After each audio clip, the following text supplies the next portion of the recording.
बक्सर लोकसभा क्षेत्र के ब्रह्मपुर में, वहां से दूसरे लोजपा के एक बहुत बड़े बाहुबली नेता हुलास पांडे जी चुनाव लड़ रहे हैं। जरा सुनिए ये लोग कैसा कैसा राजनीति करते हैं। बिहार में स्वच्छता की बात कर रहे हैं। एनडीए का उम्मीदवार कौन है? लोजपा के हुलास पांडे। उनकी छवि क्या है वो आप हमसे बेहतर जानते हैं। वहां से ये जन सुराज के प्रत्याशी हैं डॉक्टर सत्य प्रकाश तिवारी।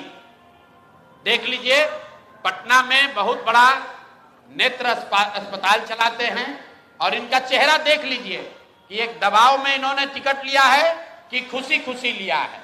ये देख लीजिए, इन्होंने जन सुराज का टिकट लिया, जन सुराज ने इनको उम्मीदवार बनाया। 3 दिनों तक इन्होंने सक्रियता से वहां प्रचार किया, लेकिन कल जब नामांकन वापस लेने की अंतिम दिन थी, कल अंतिम तारीख था, परसों रात तक ये साहब अभियान में लगे हुए थे, प्रचार कर रहे थे और कल सुबह में अचानक से भाई साहब ने अपना उम्मीदवारी, अपना नामांकन वापस लिया है। और वापस लेने के पीछे का चित्र देख लीजिए। उन्होंने एक चित्र जारी किया है कि जहां पर डॉक्टर साहब अपना नामांकन वापस ले रहे हैं, हम चित्र जारी कर रहे। देखिए, धर्मेंद्र प्रधान हैं और यही डॉक्टर सत्य प्रकाश तिवारी हैं। इनके घर पर बैठ के इनको देखिए क्या किया जा रहा है। आपने भारत के लोकतांत्रिक इतिहास में ये नहीं देखा होगा कि चुनाव घोषित होने के बाद जो उम्मीदवार है, आधिकारिक तौर पे जो उम्मीदवार है, उससे पार्टी का कार्यकर्ता नहीं, लोकल नेतृत्व नहीं, भाजपा के केंद्र में मंत्री धर्मेंद्र प्रधान हैं। ये देखिए हाथ मिला रहे हैं भाई साहब।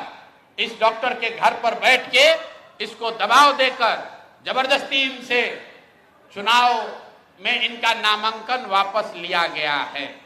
मेरे भाई, लोजपा के एक बाहुबली नेता को बचाने के लिए, वहां के एक जनसुराज के सभ्य डॉक्टर के उम्मीदवारी को खत्म कराने के लिए आप इतनी ताकत लगा रहे हैं, तो पूरा बिहार को ये देखने, जानने, समझने की जरूरत है कि जनसुराज के लोग भाग रहे हैं कि यहाँ खुलेआम गुंडागर्दी की जा रही है, लोकतंत्र की हत्या की जा रही है। आप बताइए, आप में से कोई भी आदमी, आप सारे पत्रकार, यहाँ देश के भी पत्रकार हैं, पूरे देश के इतिहास में, लोकतांत्रिक इतिहास में आप दिखा दीजिए कि जहां किसी दूसरे पार्टी का घोषित उम्मीदवार, उसके साथ भारत के गृह मंत्री, भारत के केंद्रीय मंत्री बैठकर उसको डराकर, समझाकर, कोर्स करके उससे उम्मीदवारी वापस लेने के लिए मजबूर कर रहे हैं। ये चित्र आपके सामने जारी कर रहे हैं। ये कहानी यही नहीं रुकी है। ऐसी गलती इन्होंने सूरत में की थी। मैं इनको याद दिलाना चाहता हूं, लोकसभा चुनाव में आपको याद होगा जब ये लोग 400 पार का नारा दिए थे, तो सूरत में सारे दलों के प्रत्याशियों का नामांकन वापस ले लिया गया था। इस स्वतंत्र भारत के इतिहास में पहली बार ऐसा हुआ कि सूरत में भाजपा का प्रत्याशी बिना चुनाव लड़े ही जीत कर आ गया, लेकिन जनता ने उसका करारा जवाब दिया। जो 400 सीट का दावा कर रहे थे, उनको 240 पर निपटा दिया। तो बिहार की जनता को आपके माध्यम से बताना चाहते हैं कि एक सरेआम लोकतंत्र की धज्जी उड़ाई जा रही है, सरेआम उम्मीदवारों को धमकी दी जा रही है, उनको घरों में बंद किया जा रहा है।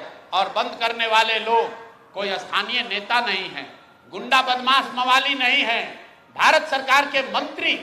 और ये मैं कह नहीं रहा हूं, ये आप चित्र देखिए, आप चित्र देखिए। भारत के गृह मंत्री, उनका क्या लेना देना है मुटुर शाह से?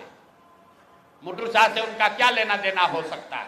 उनसे कोई पूछे कि आप इतने बड़े नेता हैं, भारत के गृह मंत्री हैं, दानापुर में जन सुराज के उम्मीदवार मुटुर शाह के साथ बैठकर आप क्या कर रहे हैं? उसको क्यों सबके साथ, अपने दल के लोगों के साथ आपने घेरा हुआ है? और ये देखिए दूसरा सत्य प्रकाश तिवारी जी के साथ यहाँ के भारत के दूसरे मंत्री धर्मेंद्र प्रधान बैठकर देखिए चाय नाश्ता कर रहे हैं। और डॉक्टर साहब बताइए, कोई एक डॉक्टर हिम्मत करके बिहार की व्यवस्था को सुधारने के लिए खड़ा हुआ है, आप उसका हौसला अफजाई नहीं कर रहे हैं। आप उसका विरोध कर रहे हैं, यहां तक तो ठीक है, लेकिन आप उसके घर पर बैठ के उस पर राजनीतिक, आर्थिक, सामाजिक दबाव बना रहे हैं, उसको धमका रहे हैं, ये कहां तक ठीक है? ये बिहार की जनता को देखने और समझने की जरूरत है।